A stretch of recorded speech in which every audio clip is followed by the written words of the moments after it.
반갑습니다. 자, 오늘은 기업의 역할과 사회적 책임에 대해서 배워보도록 하겠습니다. 왠지 조금 더 피곤한 월요일인 것 같아요. 그죠? 이제 벌써 5월이 끝나고 이제 6월로 넘어갑니다. 그죠? 자, 모두들 또 6월에는 시험 대비 좀 열심히 해보시기를 바라봅니다. 자, 그러면 생산의 주체 기업입니다.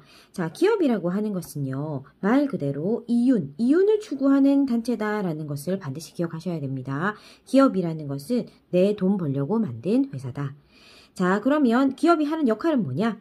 자, 집으로부터 생산 요소를 제공받고 가게에 일자리와 소득을 제공한다라고 되어 있어요. 자, 우리가 이 지금 말로 나와 있는 이것을 나중에 그림으로 한 번 더 살펴보도록 할게요. 아주 중요한 부분입니다. 우리 집으로부터 생산 요소를 제공받는데 어떤 생산 요소를 제공받냐 하면 아빠가 노동력을 제공할 수도 있겠지. 그 회사에 일하러 가실 수 있고, 우리 집에 좀 땅이 있어서 그 땅을 공장을 만드는데 빌려줄 수도 있고, 또는 뭐 돈이 있어서 공장을 세우는데 돈을 투자할 수도 있겠지, 그지? 이런 노동이나 토지나 자본의 생산 3요소를 집으로부터 제공받는 거야. 그리고 나서 제공받은 대가에 대해서 노동을 받았으면 임금, 즉 월급을 갖다가 줄 거고, 토지를 받았으면은 그 토지에 대한 임대료를 낼 거고, 돈을 받았으면 이자를 줘야 하겠지, 그지? 이렇게 가게와 기업은 원활하게 얽혀져 있어. 그래서 가게가 기업에게 생산 요소를 제공하고, 기업은 그 생산 요소를 가지고 물건이나 서비스를 만들어내고, 그것을 또 제공받은 가게는 또 거기에 대한 대가를 지불하고, 그럼 그 돈을 받은 기업은 그것을 가지고 생산에 대해서 분배하는 거지. 월급도 주고 이자도 내고 뭐 임대료도 내고 하는 거지. 그지? 자, 그 다음에 이제 정부에는 세금을 내겠지. 그지? 자, 그 다음에 주주들에겐 이윤을 배당할 것이다 라고 나와 있어. 자, 그러면 지금 현재 여기가 지금 오늘 하는 이 내용의 완전 핵심 포인트거든. 자, 이 핵심 포인트를 우리는 그림을 통해서 한 번 더 살펴보도록 합시다. 자, 이 그림 진짜 너무너무 중요하다. 자, 오늘 하는 거 핵심이다. 그냥 이게 시험에 나온다 라고 보면 됩니다. 자, 아까 뭐라고 말했죠? 가게하고 기업은 어떤 관계? 자, 가게가 기업에게 제공하는 자, 노동이나 토지나 자본, 이걸 아까 뭐라고 얘기한다고 했노? 생산 요소라고 한다 했다, 그자? 생산 요소를 집으로부터 기업은 제공을 받고, 기업은 그 제공받은 대가로서 노동에 대한 대가인 임금, 땅에 대한 대가인 지대, 자본에 대한 대가인 이자를 지불한다. 자, 그 다음에 이제 그런 어떤 과정을 통해서 뭐 물건을 만들어내, 재화나 서비스를 만들어내지. 그럼 기업은 그것을 가게에다 제공하고, 가게는 그것을 돈을 주고 살 거란 말이지. 그럼 그 돈을 받아가지고 기업은 임대나 지대나 이자를 내는 거잖아. 맞지? 자, 가게도 정부에게 세금을 내고 기업도 정부에게 세금을 내. 그러면 정부는 세금을 받아서 쓸데없는 데 쓰지 않고 공공재를 만드는 데 쓴다. 여기서 말한 공공재는 도로나 항공이나 뭐 이런 육교라든지 이렇게 많은 사람들이 함께 쓰는 그런 시설들, 그런 것들을 만들어낸다. 또는 뭐 국방이라든지 치안이라든지 이렇게 국가가 필요한 곳에 그 돈을 쓰게 될 것이다. 자, 그래서 경제활동의 참여자들이 어떤 역할을 하고 어떻게 돈이 흘러가고 있는지는 반드시 시험에 나오니까 반드시 기출입니다. 외워두도록 합니다. 자, 그러면 기업의 사회적 책임과 기업가 정신에 대해서 한번 보고 넘어가도록 할게요. 자, 기업은 어느 정도 사회적 책임을 지어야 한다. 왜냐하면 돈만 벌면 되는 곳이 아니다. 왜냐하면 그 돈을 가지고 만들어내는 물건이 많은 국민들에게 영향을 끼칠 수가 있고, 또 내가 잘나서 내가 돈을 많이 버는 것도 있겠지만, 그것으로 인해서 벌어들이는 수익을 일부 사회를 위해서, 또는 그것을 사주고 있는 소비자들을 위해서 항상 환원할 수 있는 어떤 사회적 책임을 가지고 있는 거야. 자, 그래서 이런 것들을 관련된 법령이나 윤리 같은 것들이 준수되어야 하고 구성원으로서 역할을 다해야 된다. 자, 그래서 투명하게 기업을 경영해야 된다라고 나와 있다, 그자? 자, 그 다음 뭐 적극적인 기부활동 같은, 뭐 소규모 어떤 중소기업들도 마찬가지고 대기업들도 마찬가지지만, 나름의 어떤 기부활동이나 환경이나 장학재단이나 이런 활동들을 한다, 그지? 그러니까 그것을 사회에 다시 환원한다라는 의미를 가지고 있다. 왜냐하면 내가 잘나서 내 회사가 부자가 된 것이 아니라 그 물건을 사주는 사회 구성원들이 있었기 때문에 그것이 가능한 거죠, 그지? 그래서 또 그 사회를 위해서 또다시 기업이 사회적인 어떤 좋은 영향력을 끼침으로써 자신의 기업에게도 그것 또한 어떤 브랜드 이미지가 올라감으로써 이익이 되기 때문에 좋은 긍정적인 영향을 서로서로 주고받는 거지. 자, 그러면 그런 기업가는 그런 일을 하려면 기업가 정신이라는 게 필요하대. 기업가 정신이 없는 사람은 그런 사회적 책임적인 활동을 하지를 않는데, 그럼 기업가 정신은 뭐냐 하면 뭐 도덕적인 이야기이긴 하지만 한번 읽어보고 가자.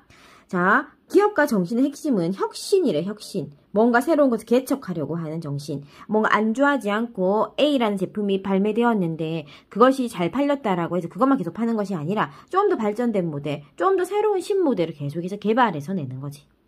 자, 그래서 새로운 제품을 개발하고 새로운 기술을 만들고 시장을 개척하는 뭐 대기업들이나 기존의 어떤 우리 회사들을 보면 보통 다들 그렇게 함으로써 회사를 키워나가는 거지. 그지? 자, 우리도 마찬가지입니다. 그죠? 그래서 뭔가 좀 새로운 것에 대한 그런 항상 연구가 필요할 것 같아요. 자, 그 다음에 이제 지속 가능한 경제 생활에 대해서 한번 배워보도록 합시다. 자, 현재 여기 지금 하고 있는 것들은 문제가 안 나오는 부분은 아닙니다. 뭐, 한 문제에서 두 문제 정도 나올 것 같긴 한데, 그래도 그렇게 어려운 부분은 아니라서 술술 보고 넘어갈 겁니다. 자, 지속 가능한 경제 생활이라는 것은 뭐냐 하면, 우리는 평생 죽을 때까지 돈을 벌고 돈을 쓰고 한다라는 겁니다. 자, 그래서 늘 항상 늘 항상 되고 있다, 계속 하고 있다라는 거예요. 소비자의 역할도 계속 하겠죠. 그죠? 물건을 계속 살 거잖아. 그지? 할아버지 할머니가 된다라고 해서 물건이 필요해지지 않는 건 아니잖아. 그러니까 평생 걸쳐서 우리는 소비자의 역할을 한다. 자, 그 다음에 생산자의 역할도 하게 된다. 왜냐면 돈을 벌게 될 거니까. 그지? 그래서 내가 은퇴하는 그 순간까지 또는 뭐 나중에 할아버지가 되어서도 할머니가 되어서도 내가 나이만 먹는 거지. 뭔가 내가 하고 싶다면 책을 쓸 수도 있고 또는 뭐 유튜브를 통해서 뭔가 생산활동을 할 수도 있고 또 꼭 그게 어떤 엄청난 돈으로 연결되지 않는다 하더라도 뭔가 내가 집에서 그림을 그린다든지 나만의 어떤 생산 활동들을 계속해서 해나갈 것이다. 그게 이제 사람이 살아가는 모습이잖아. 그지? 나이를 먹는다라고 해서 가만히 소파에 앉아 TV만 보진 않잖아. 그지? 그래서 진짜 이거는 60이다 70이다 숫자의 문제가 아니라 내가 어느 순간 소파에 앉아서 가만 멍하게 TV만 본다면 이제 그때부터 늙었다라고 생각해야 될 것 같아.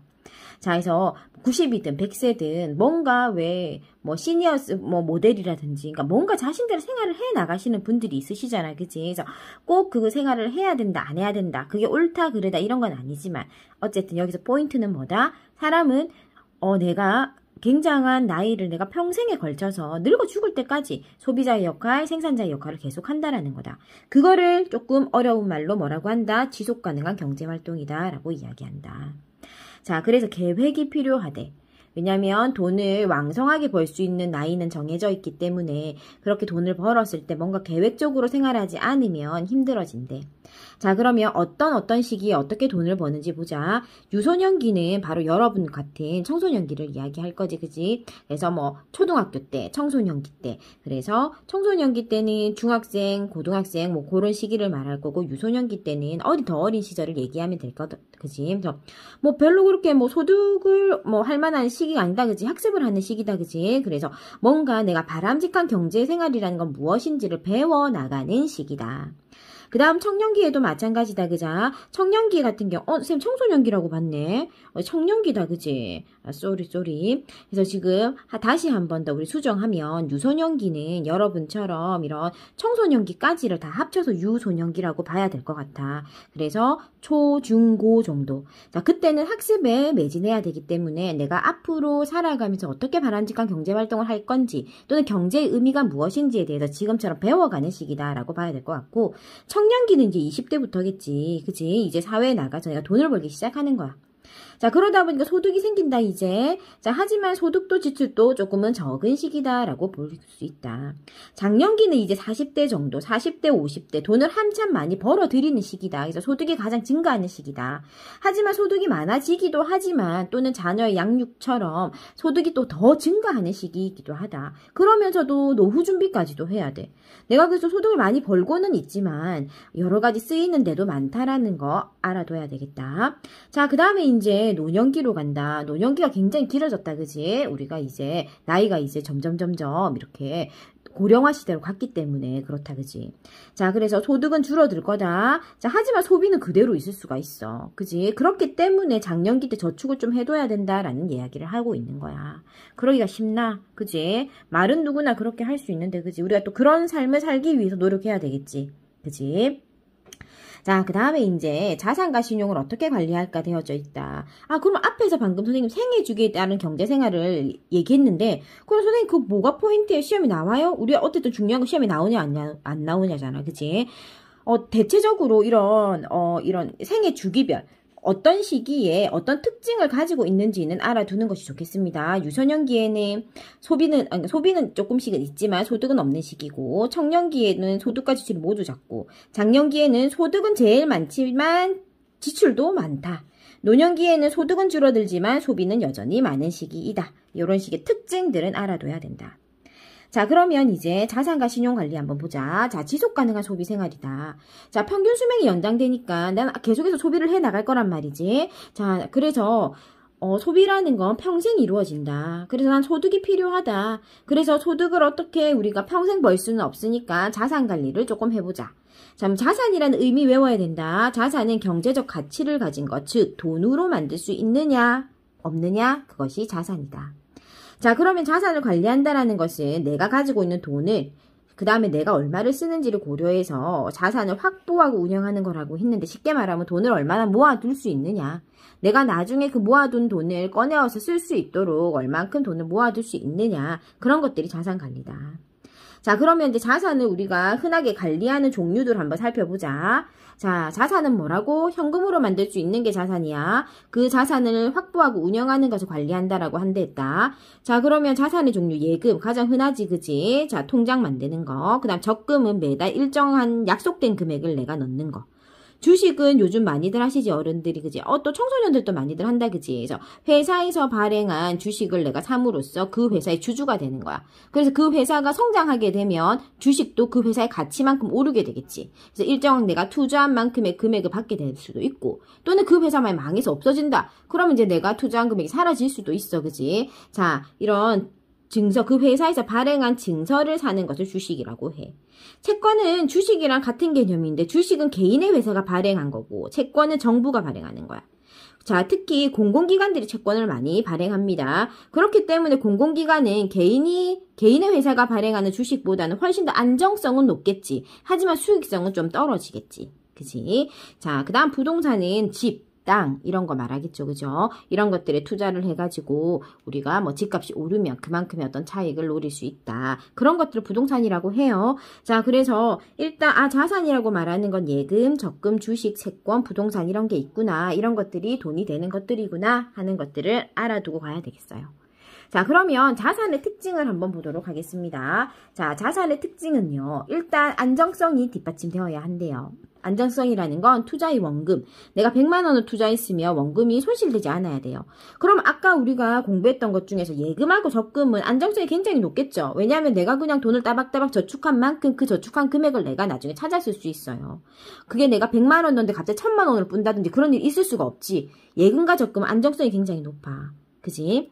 자, 그 다음 수익성이란 건 뭐냐면 내가 투자를 해서 이윤을 얻을 수 있느냐, 돈을 내가 50만 원을 갖다가 넣었는데 거기서 그걸 100만 원으로 만들 수 있느냐. 자, 그런 걸 수익성이라고 하는데 수익성이 높은 것은 주식이겠죠. 그죠? 자, 주식 같은 경우에는 안정성은 낮지만 수익성이 높을 거예요. 왜냐면 내가 아까 말했어. 어떤 회사를 내가 A라는 회사가 가능성이 있는 것 같아서 그 회사의 주식을 100원에 샀단 말이야. 그런데 그거를 갖다가 100원에 나는 100원에 1000주를 산 거야. 그랬는데 그 애가 갑자기 진짜 나의 예상대로 굉장히 뭐 신제품 같은 거 개발해가지고 회사 가치가 막 높아져. 걔가 10,000원짜리 100원짜리 산 주식이 10,000원으로 올라버렸어. 그러면 난 진짜 엄청난 수익을 얻게 된 거지. 그치? 자, 그런데 내가 A라는 회사를 100원을 주고 샀는데 이 회사가 내가 예상했던 거하고 달리 그냥 회사 문 닫아버렸어. 그러면 내가 100원을 1000주를 샀으니까 내가 투자한 돈이 어떻게 된 거다? 그냥 종이 쪼가리 된 거야. 자, 이렇게 사람이 알 수가 없어. 예측할 수가 없어. 그지? 예측이란 건 어려우니까. 그지? 자, 이렇게 주식이나 이런 것들은 안정성은 낮지만 수익성이 높다라는 점 우리가 볼 수가 있겠다. 그지? 자, 그다음 유동성이라는 건 뭐냐면 빨리빨리 현금으로 만들 수 있느냐야.